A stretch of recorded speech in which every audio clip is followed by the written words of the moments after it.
Bonjour à tous, bienvenue dans Legal Club Sandwich. On est super content de vous accueillir aujourd'hui. Legal Club Sandwich est votre rendez-vous pour découvrir du contenu juridique et à la cool dans un esprit léger. On s'appelle Legal Club Sandwich puisqu'on vous donne rendez-vous 2 fois par mois, le jeudi à midi pour parler de juridique et pas trop et se détendre un peu, parler d'autres sujets que du quotidien. Moi, je m'appelle Thibaut Caoudal, je suis un des cofondateurs de l'IWE, qui est une Legal Tech dans le domaine de la gestion des contrats, qui aide les directions juridiques à reprendre le contrôle de leurs contrats et à maîtriser les risques juridiques et financiers. Et donc, pour mener à bien cette émission, cette dernière émission de la saison 2, malheureusement, eh bien, je suis toujours accompagné de mes 2 acolytes préférés. Pierre, Audrey, comment ça va aujourd'hui ?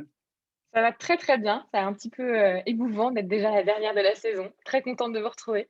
Absolument, dernière de la saison 2, qui l'eût cru, 26e épisode, c'est incroyable. Mais voilà, le suspense durera jusqu'au bout de cette émission pour savoir s'il y aura une saison 3. On ne vous en dit pas plus, il faut rester connecté. Voilà, restez avec nous. Est-ce que vous voulez vous présenter, dire un petit mot sur vous, Pierre, Audrey, pour les auditeurs ? Oui, avec plaisir. Alors, je suis toujours Audrey Deléris, pour ceux qui ne me connaissent pas, et je suis manager chez Fed Legal, donc cabinet de recrutement juridique et fiscal. Et j'y accompagne tous mes clients qui vont de la start-up au groupe du CAC 40 dans l'industrie et les services. Et je suis accompagnée d'une super équipe qui travaille avec moi depuis plusieurs années. On n'est pas seul du coup. Et du coup, je passe ma vie avec vous, juristes, avocats qui veulent passer côté entreprise et directeurs juridiques. Et à côté de cela, et j'ai aussi Legal Club Sandwich, évidemment, qui fait partie de ma vie maintenant depuis presque un an. Et j'ai aussi cofondé avec Pierre Landy, ici présent, le Fleet Network pour French Lawyers in Tech, qui est un réseau, qui est le réseau de juristes dans la tech et les startups, qui regroupe maintenant plus de 280 juristes. À toi, Pierre. Merci Audrey. Donc Pierre Landy, moi je suis avocat au barreau de Paris. Je suis le cofondateur, après des années passées d'ailleurs dans les entreprises, chez Yahoo, mais surtout chez Disney aussi. On sait d'où on se connaît avec Philippe. Mais des années maintenant, je suis donc avocat au barreau de Paris. Je suis le cofondateur de l'Alliance ENCO. Ce sont des anciens juristes de Yahoo. On est présent en Italie, France, Allemagne, Grande-Bretagne et j'en oublie à chaque fois, je n'y arrive pas, j'ai beau l'écrire, Espagne, Italie, France, Allemagne, UK, voilà. Et donc, on agit un petit peu comme des juristes, enfin, même totalement comme des juristes externalisés, beaucoup pour les boîtes de la tech. Et puis, en parallèle de ça, personnellement, depuis quelques années, je me suis concentré sur devenir executive mentor. J'accompagne des directeurs juridiques, des équipes juridiques à développer leur potentiel, à devenir le meilleur directeur juridique qu'ils peuvent. Et voilà. Et donc, je me passionne pour les questions de leadership et c'est d'ailleurs ce qui fait généralement l'objet de ma chronique dans Legal Club Sandwich. Voilà pour moi. Merci Audrey, merci Pierre. Aujourd'hui, donc c'est l'émission 26. On va parler de chronologie des médias et des spécificités culturelles françaises. Et pour ça, on a la chance d'accueillir Philippe Cohen, donc, qui est vice-président affaires publiques et affaires juridiques pour une partie de l'Europe et qui a également fondé l'association Respect Zone. Philippe, déjà pour commencer, comment ça va ? Moi, je suis super content de faire partie de la dernière tranche de la saison 2. Et 26 épisodes, ça me parle. Donc, merci de m'avoir invité. Merci à Pierre aussi, que je suis ravi de retrouver maintenant qu'il est Executive Mentor Coach. Merci Philippe, on est trop content de t'avoir. Ouais, hyper content de t'avoir. Peut-être que tu veux dire un petit mot rapide sur ton parcours avant qu'on démarre dans le vif du sujet. Alors, il y avait ma vie avant de connaître Pierre et puis celle d'après, donc des 2 parties de vie. Je pense que j'ai rencontré Pierre, il y a à peu près 25 ans ou 23 ans exactement. Il était dans un petit bureau de la rue Treillard, je me souviens très bien. Et donc, il était très affairé à tout ce qui était localisation. Et maintenant, il n'arrive même plus à citer le nombre de pays dans lesquels il est implanté. Vous voyez un peu comment les choses ont évolué. Non, alors, pour parler plus de moi, depuis 23 ans, j'ai rejoint la Magic Company, donc plein de roller coasters aussi. Donc, auparavant, j'étais avocat dans un cabinet anglais d'abord, puis ensuite dans un cabinet français, Linklater et Berlioz.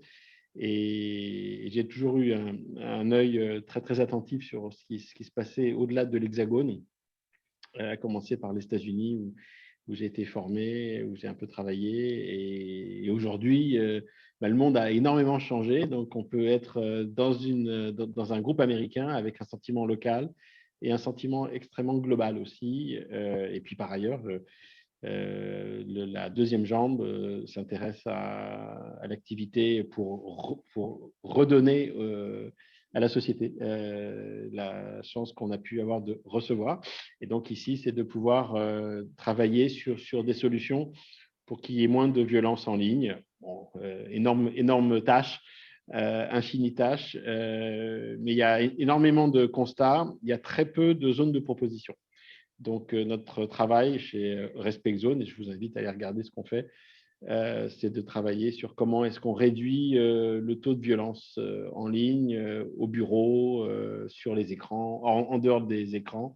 Et encore ce matin, j'étais affairé à voir ce qu'on allait pouvoir faire, par exemple, avec l'archipel de Saint-Pierre-et-Miquelon pour labelliser l'archipel. Vous voyez, donc il n'y a pas de limite à l'extension du respect par des moyens juridiques. Merci Philippe pour cette présentation. On a partagé le lien de l'asso, donc allez jeter un petit coup d'œil. Et comme d'habitude, vous posez vos questions directement sur le chat. On y répondra à la fin de ce talk. Peut-être pour revenir au sujet du jour, est-ce que Philippe, toi, tu peux nous présenter un petit peu ce qu'est la chronologie des médias? Bon, évidemment, vaste sujet, mais pour emmener un peu l'audience avec nous et puis vulgariser aussi tout ça, de quoi on parle déjà quand on parle de chronologie des médias, tout simplement? Juste avant que Philippe parle, pour être extrêmement clair, Philippe, pourquoi est-ce qu'on n'a pas Avengers Endgame sur Disney+, alors que c'est sorti quand même il y a déjà un moment, Philippe? C'est ça la vraie question. C'est ça la vraie question. Eh bien, c'est une question qu'il va falloir poser aux opérateurs français, au gouvernement français, puisqu'on est en France sur une particularité qui fait partie aussi du charme français, c'est qu'en France, on ne fait pas comme ailleurs. Et en matière de chronologie, ce qui ailleurs est géré par des accords industriels, par des contrats, avec une flexibilité au cas le cas, c'est-à-dire au film qui sort en salle après l'autre. En France, on aime bien théoriser les choses, créer des règles qui sont parfois assez raides, assez rigides.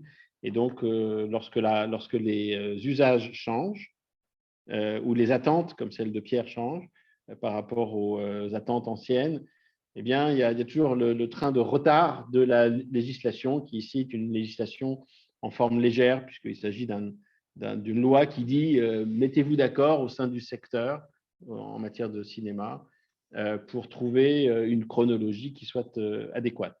Ça fait très, très longtemps que la télévision est venue en compétition avec le grand écran. Donc, le petit écran est venu, au fur et à mesure des années, manger des parts de marché, on va dire, sur le grand écran. Et les entrées en salle en France, en 1945, on était à 450 millions par an d'entrées en salle, puisque c'était le moyen de pouvoir toucher les œuvres de cinéma, c'était sur le grand écran. Et c'est tout. Donc, le petit écran a été popularisé au fur et à mesure des décennies.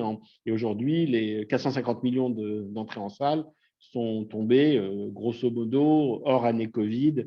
On est entre 150 et 200 millions d'entrées par an en salle en France. Donc, en face de cela, il y a d'autres écrans qui sont venus ouvrir d'autres fenêtres. Donc, c'est là où on parle de passementerie, de fenêtrage.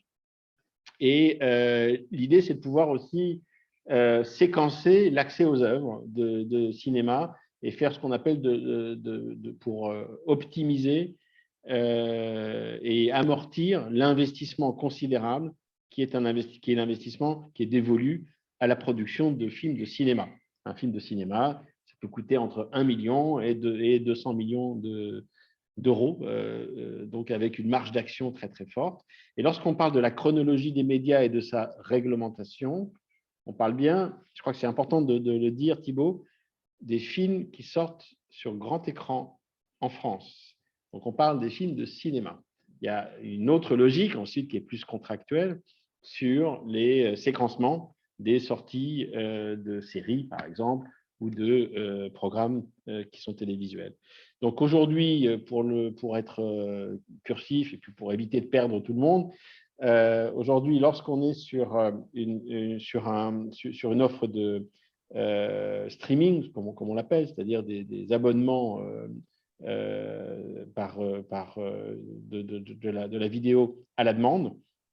En français, ce sont des acronymes qu'on appelle la VADA, pas très joli. En anglais, on dit la Subscription Video on Demand, la SVOD, que certains Français appellent la SVOD. Dans les règles actuelles, les plateformes locales sont amenées à attendre ou à faire attendre leurs spectateurs 3 ans entre la sortie en salle et la capacité de pouvoir libérer l'écran sur une plateforme par abonnement. 3 ans, c'est très, très compliqué. Pierre trépigne, nous aussi. Et on sent bien que c'est extrêmement loin des usages, puisque dans le reste du monde, ce délai de 3 ans tombe en ce moment parfois à 45 jours. Vous voyez l'écart.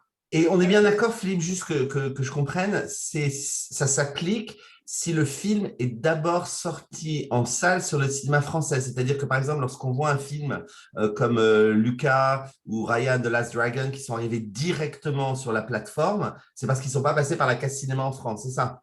Exactement. Donc, en fait, le point qui génère cette législation locale, qui s'applique encore une fois d'abord et avant tout aux opérateurs locaux, c'est le fait qu'il y ait un point de départ. D'ailleurs, c'est dit dans tous les préambules des accords de chronologie des médias qui, d'une manière intéressante en droit d'ailleurs, font l'objet d'une manière systématique d'un arrêté d'extension qui prend entre 3 jours et 1 mois pour être pris. Il y en a eu un en 2009, il y en a eu un en 2018 qui a été mis en œuvre 1er janvier 2019. Et vous voyez, 2019-2021, c'est déjà obsolète et il y a une volonté de se mettre à jour pour une nouvelle définition de ce que ce séquençage entre 0 mois et 48 mois, en gros, peut faire. Donc, par rapport à ta question, Pierre, oui, effectivement, un film qui n'est jamais sorti sur un grand écran en France n'est pas concerné par ce windowing, ce séquençage. Et les discussions, là, du coup, sont assez importantes, d'après ce qu'on voit dans les médias, justement. Il y a plein d'articles qui sortent presque tous les jours en ce moment. Quelles sont justement les prochaines étapes là-dessus, justement, sur ce sujet, les discussions en cours? Alors, entre la sortie en salle et la sortie en plateforme gratuite, ce qu'on appelle les plateformes qui sont financées par la pub, par exemple, aujourd'hui, il y a 4 ans. Donc, 4 ans d'écart pour attendre. Les débats, évidemment, sont liés au fait que les usages ne peuvent pas attendre. Et puis, en plus, il y a un autre phénomène, c'est que plus il y a d'écart entre les fenêtres, plus il y a de risques sur les usages illicites et la contrefaçon. Et tout le monde sait que l'absence d'une offre légale adaptée est un facteur de contrefaçon, de surconsommation d'offres illégales. Et de ce fait, il est d'ailleurs assez singulier de constater qu'en France, cette fenêtre très stricte de 4 mois avant que l'exclusivité des salles de cinéma ne cesse, il n'y a pas de possibilité aucunement pour un opérateur local de pouvoir offrir l'œuvre en tant qu'ayant droit sur une plateforme qui vendrait par exemple à l'acte, c'est-à-dire ce qu'on appelle de la vidéo transactionnelle, ce qu'on appelle de la VOD. En fait, c'est de la vidéo où vous allez faire un paiement à l'acte. Et là, il faut attendre, c'est pareil avec les DVD Blu-ray, il faut attendre 4 mois. Ou avec les téléchargements permanents qu'on appelle les électroniques download. Donc 4 mois. Or, la moyenne de sortie de l'écran d'un film à partir de sa sortie en salle, donc le temps qu'il reste effectivement de manière tangible, c'est 1 mois et demi, 2 mois. C'est très rare, à part Nemo, par exemple, qui est resté pendant 5 mois, parce que c'est un film qui nécessite d'être revu, des films cultes comme ça, mais ça, c'est à peu près une exception. La moyenne va être plutôt autour de 2 mois, 2 mois et demi.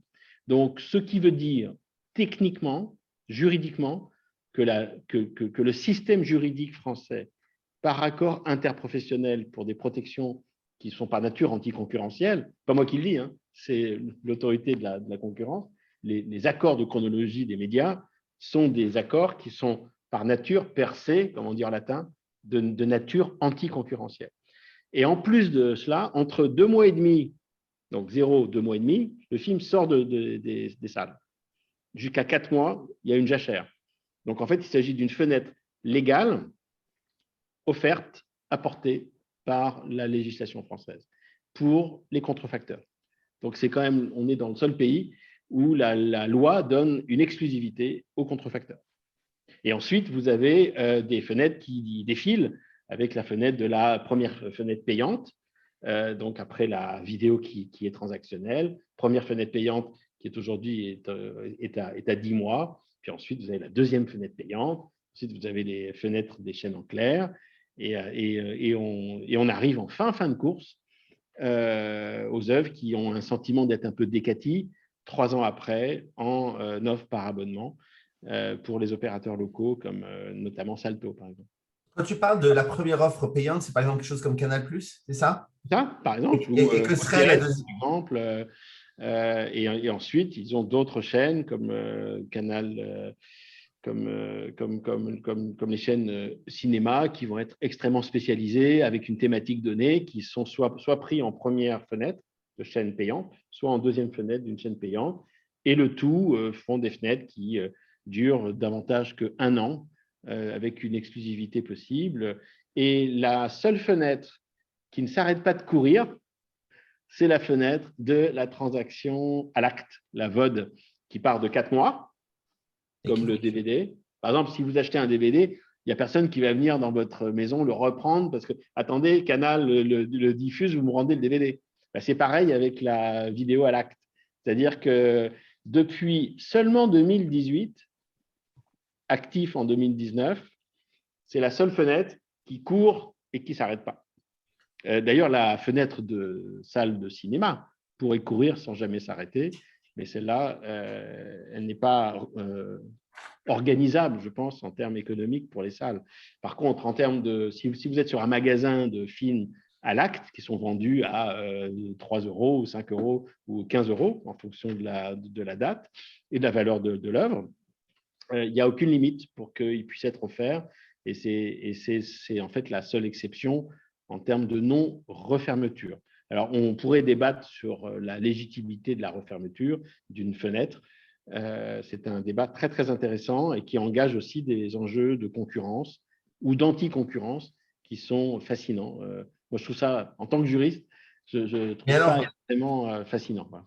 Du coup, donc on se retrouve, si on te suit bien, donc avec peut-être le mode de consommation des œuvres qui est le plus en vogue aujourd'hui et qui a une croissance exponentielle, hein, les Amazon Prime, les Disney+, les Apple TV, etc., qui se retrouvent donc le moins bien lotis à ce jour, puisqu'on est à 36 mois hein, à t'écouter, donc 3 ans après une sortie d'un film.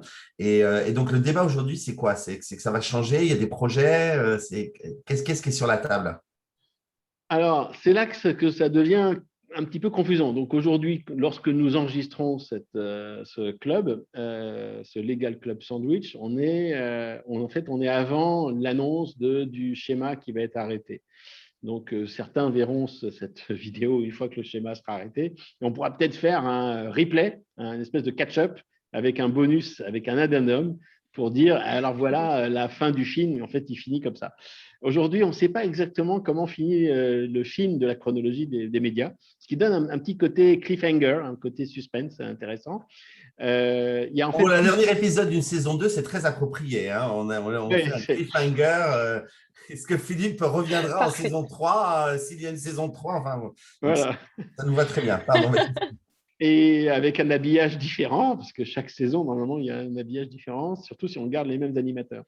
Et donc, l'idée, ça serait qu'on puisse trouver, enfin, que les stakeholders, comme on dit en bon français, que les acteurs du terrain, donc à la fois les producteurs, les auteurs, qui sont évidemment une partie prenante importante de la création des œuvres essentielles, et les diffuseurs, un par un, salles, chaînes payantes, chaînes gratuites et plateformes, puissent trouver un modus operandi où chacun fasse assez de concessions pour que l'autre ait un peu de place. Parce que lorsque vous intégrez en amont de la chronologie, donc à la gauche de la frise, ce qu'on appelle des nouveaux entrants, même si des opérateurs comme Disney, qui ont presque 100 ans de travail en France, sont un petit peu gênés par l'idée d'être dénommés nouvel entrant. Enfin, c'est toujours sympa d'être centenaire et d'être neuf, mais why not? Donc, ce qui veut dire qu'il faut écarter, hein, c'est comme quand on passe un fer dans une maison, il faut faire une place pour créer une fenêtre là où il y avait 2 fenêtres, on en crée 3. Donc il va falloir changer un peu toute l'ergonomie du mur. Et donc, il faut que certains fassent des concessions, qu'ils aient des fenêtres peut-être plus riches, mais plus étroites, avec une ouverture plus rapide. Bon, c'est un peu ce que les maçons font tous les jours. Et donc, nous, on est sur comment est-ce qu'on trouve une place qui soit conforme aux usages, conforme à l'amortissement des investissements qui sont les investissements liés à la création. Parce que faire un film, moi, il y a une citation que j'adore qui décrit ce qu'est un film. En cinéma, un film qui est réussi, en fait, comme on est sur une entreprise prototypale, un succès en salle, un succès au cinéma, c'est un échec qui a mal tourné. Je trouve que c'est la meilleure définition de tout le risque que prend le producteur, surtout s'il est bénéficiaire d'aucune aide d'État, comme les producteurs américains, qui ont des aides qui sont parfois régionales s'ils tournent sur une région, mais il n'y a pas le système tellement, on va dire, équipé en matière d'aide où finalement la prise de risque en France, quand on lance une production audiovisuelle ou en cinéma, pour un producteur, elle est potentiellement égale à exactement 0. C'est-à-dire qu'en fait, on sait que quand on appuie sur le bouton tournage, on ne peut pas perdre. Ça, c'est un système qui est comme il est et qui permet d'ailleurs toute cette créativité française, le nombre incroyable de films français qui sont produits et d'œuvres audiovisuelles. Mais c'est un investissement qui est différent de l'investissement où vous êtes en risque pur.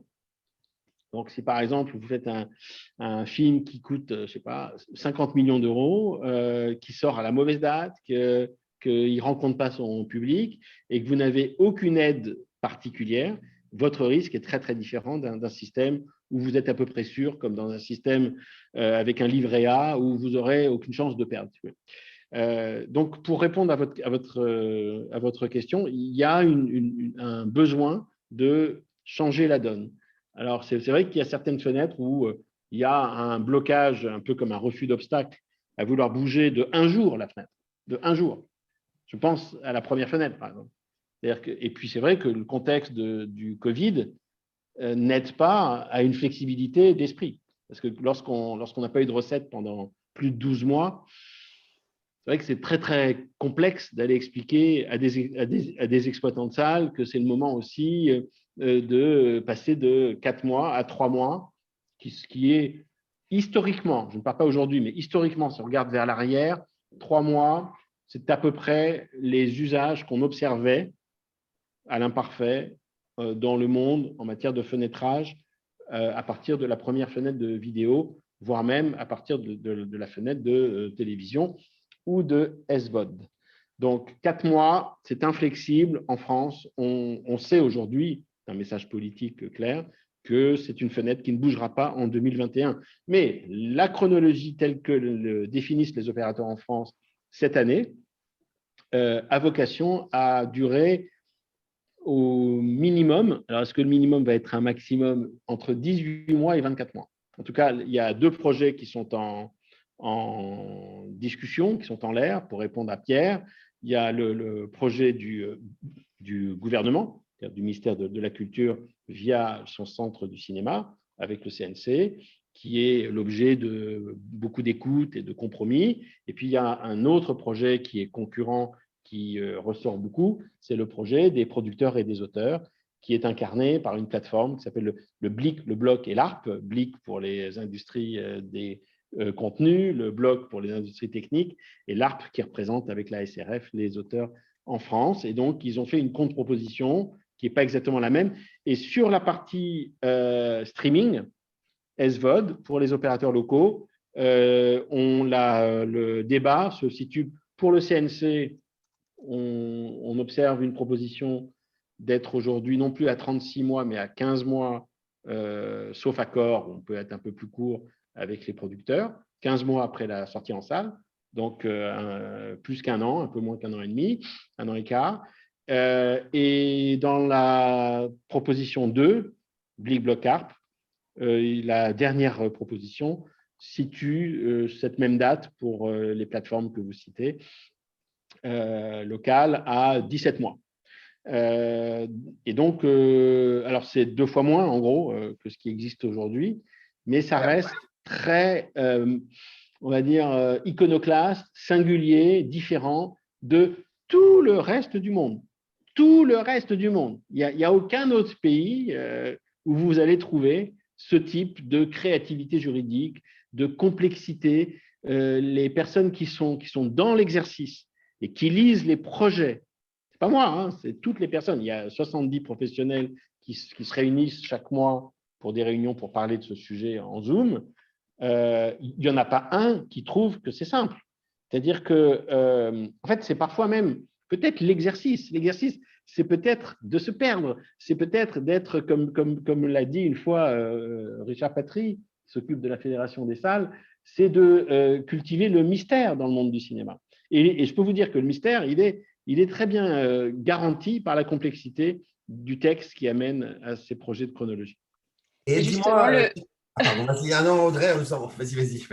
Pardon, le mystère, à ton avis, Philippe, est-ce que tu as une visibilité sur sa résolution? Est-ce qu'on aura plus de visibilité bientôt? Est-ce que tu le sais, ou ça reste aussi un mystère même lui-même au niveau du timing?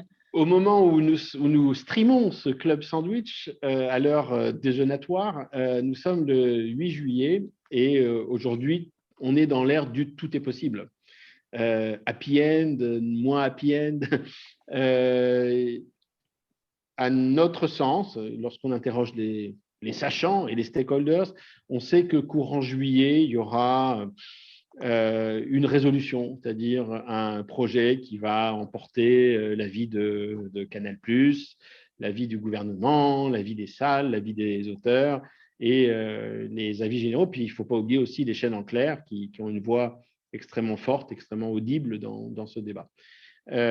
Donc courant juillet, pendant que vous serez tous à la plage, en tout cas ça ne chômera pas dans le secteur du cinéma, il y aura un nouveau modèle qui sera très proche de ce que je viens de vous dire, donc avec tout le séquençage qui va jusqu'à l'AVOD. L'AVOD, ce sont les plateformes financées, gratuites, financées en général par la pub, qui sont à 36 mois, par exemple, et qui d'ailleurs pourraient bénéficier dans une des propositions d'une avancée de fenêtre, peut-être pour Molotov, je ne sais pas, à 22 mois en fonction de leur chiffre d'affaires qui visiblement a été très bien calibré pour l'opérateur que je viens de citer. Donc, d'ici à la fin juillet, stay tuned, ça va se clarifier. Et puis, si vous voulez, on pourra refaire une séquence explicative avec une exégèse de ce texte, sans doute fait pour ne pas être intelligible. Merci Philippe, c'était passionnant. Ça donne envie de creuser encore plus avec toi. Bon, rendez-vous pour peut-être la saison 3. S'il y a une saison 3, Pierre nous le dira à la fin. Mais en tout cas, c'était génial de découvrir ça avec toi. C'est maintenant le temps de passer aux chroniques d'Audrey et Pierre. C'est bien ça? Absolument. Alors, pour ceux Tout à fait. qui ne nous connaissent pas et nous rejoignent pour la première fois, voilà, Audrey et moi, on a une petite chronique et une petite danse avant chaque chronique, voilà, parce que les juristes ne sont pas des gens ennuyeux, contrairement à ce que beaucoup de gens du business parfois veulent nous faire croire. Et donc, voici la musique de la chronique d'Audrey. Get the fever.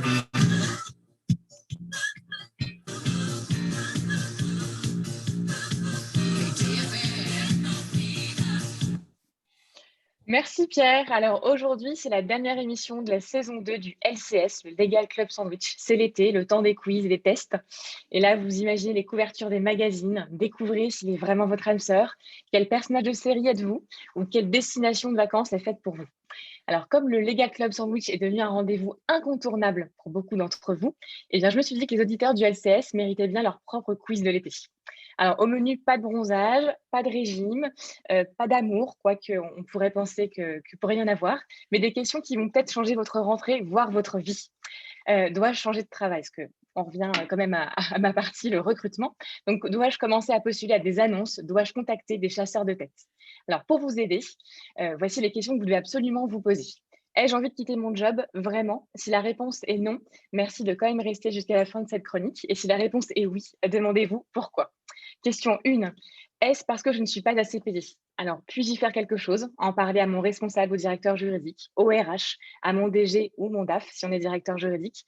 S'il n'y a vraiment, vraiment rien à faire et que vraiment vous vous dites que vous valiez beaucoup plus que ça, alors oui, il est peut-être temps d'aller voir ailleurs. Question 2. Qu'ai-je envie de faire au quotidien? Alors, soit d'être un hyper spécialiste en propriété intellectuelle, par exemple, de manager une équipe, de devenir responsable ou directeur juridique, d'élargir mon périmètre au M&A ou à la compliance, par exemple, ou de travailler davantage en anglais. Avez-vous vraiment tout fait en interne pour que ce soit possible? Avez-vous communiqué sur ces envies? Avez-vous fait en sorte de vous rendre visible auprès des bonnes personnes pour y arriver? Très important. Si la réponse est non, alors il est temps de le faire. Et si vous avez vraiment tout tenté en interne, alors oui, il est temps de regarder si l'herbe ne serait pas plus verte ailleurs. Question 3. Est-ce parce que vous ne supportez plus votre manager? Avez-vous essayé de lui parler?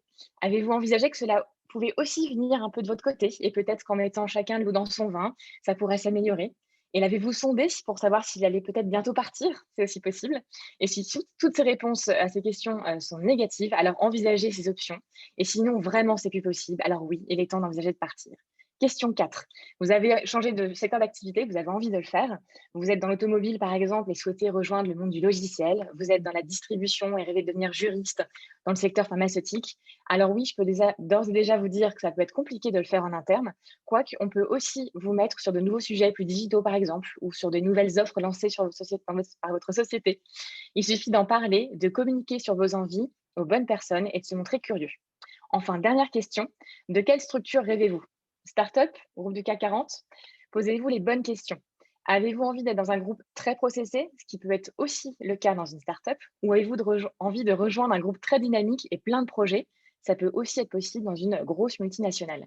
Voilà, c'est l'été, souvent le temps de se poser un peu plus, surtout après cette presque année et demie de crise que nous avons vécue.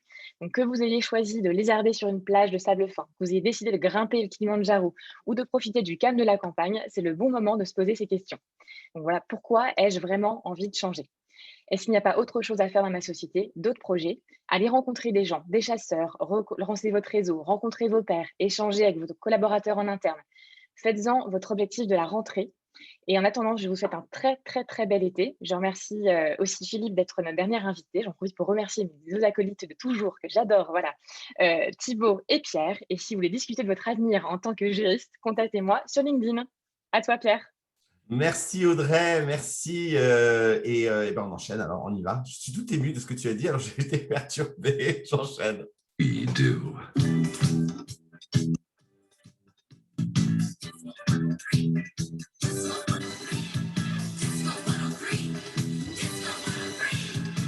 Alors, pas de quiz en ce qui me concerne de l'été, mais plus exactement une question: comment motiver son équipe? Et c'est ça dont je veux vous parler rapidement aujourd'hui.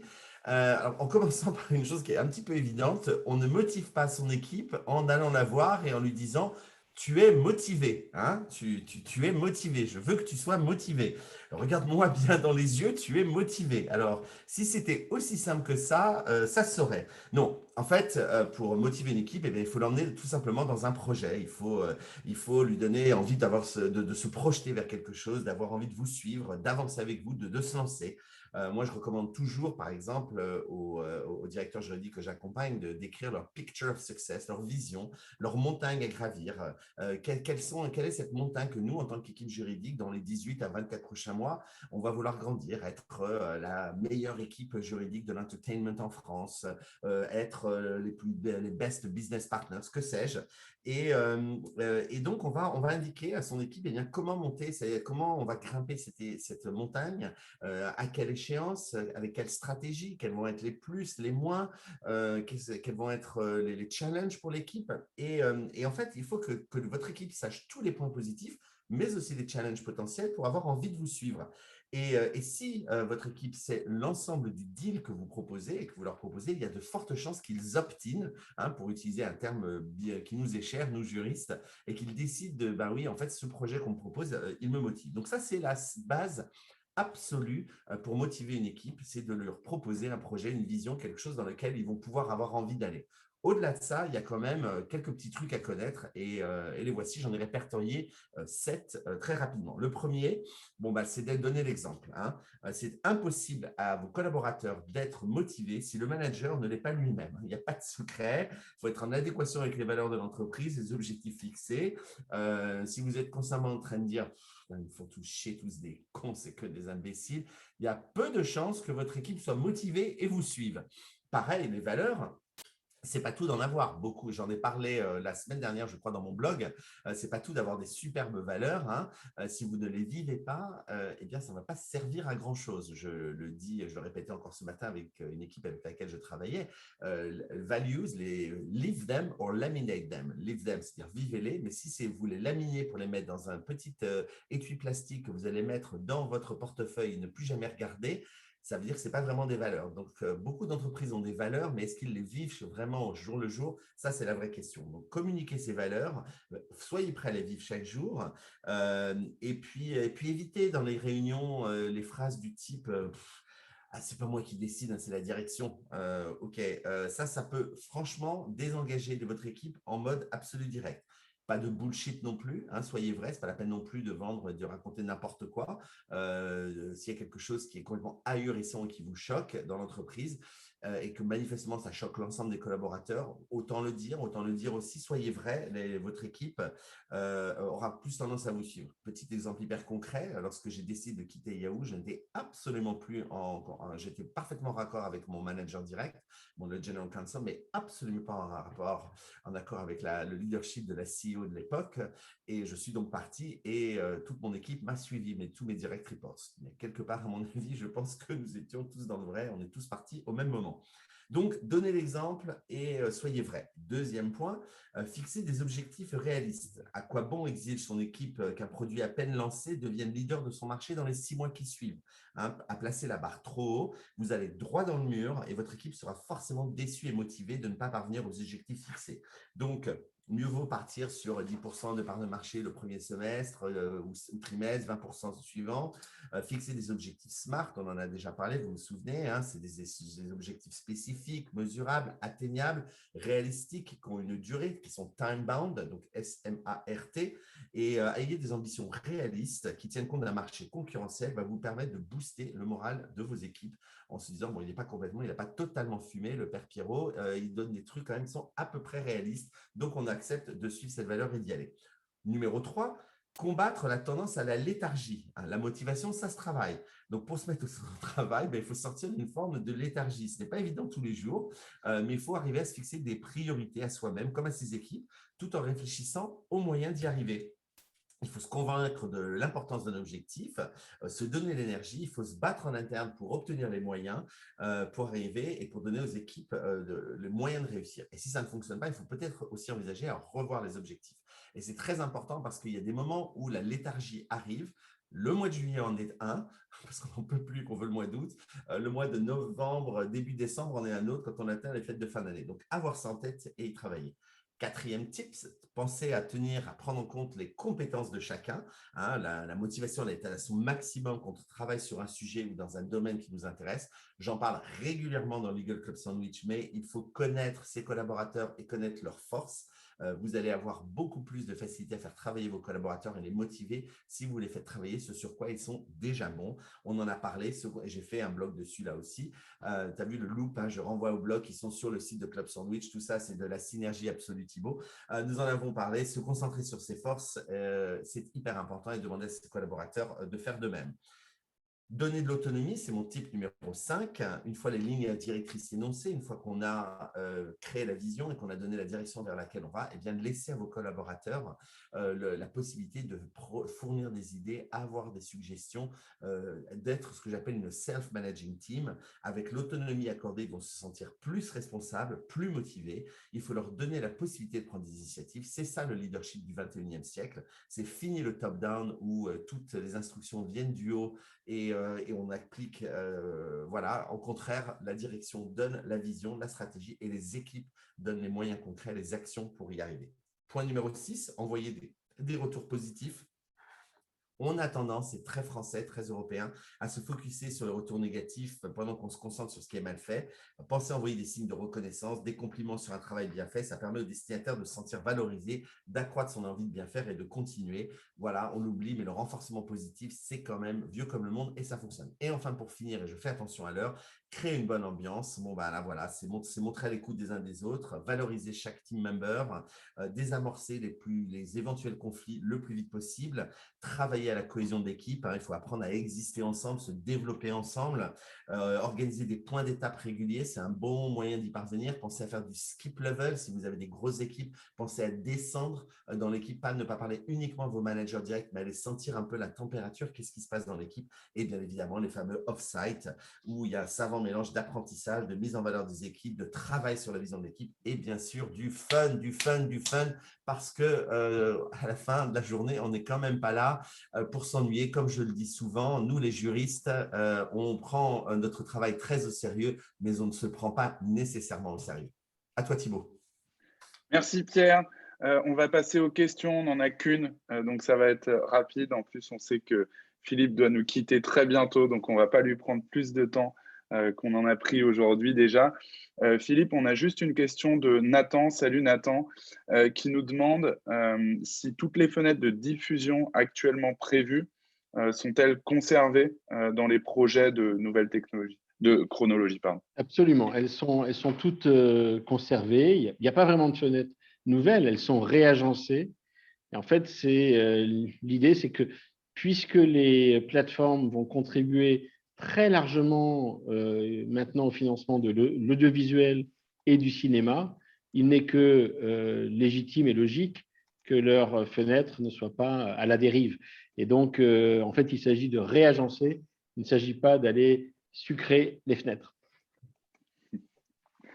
Merci Philippe. On arrête là pour les questions. Bon, si vous en avez, vous contactez Philippe évidemment sur LinkedIn. On vous a passé son profil, donc ce sera un plaisir de vous répondre. Il n'y a pas de prochaine émission cette fois-ci, Pierre, Audrey, puisque c'est la dernière de la saison 2. La dernière. Ouais. Pierre, attention, tu es en mute. On n'est pas prêt à dire adieu encore, Thibaut. Non. On n'est pas prêt à dire adieu. Voilà, on n'a pas envie de vous quitter. On peut le dire quand même, il y aura une saison 3. Donc voilà, c'est officiel. Le suspense. On n'a pas la date encore. On n'a pas acté de la date. Il y a un conciliabule demain pour en décider. Vous serez informés sur les réseaux sociaux. Rejoignez la page, suivez-nous, ajoutez-nous. On va revenir. Tout est bien à faire de chronologie. Absolument. Exactement. Voilà. Tu as le mot de la fin, Philippe. Donc, may the legal force be with you et qu'on ajoute plein de tranches au Legal Club Sandwich pour l'avenir. Un grand merci, Philippe. Merci à tous et passez un super été. On a hâte de vous retrouver pour la saison 3 à la rentrée. La date arrive bientôt. À très bientôt. Merci à tous.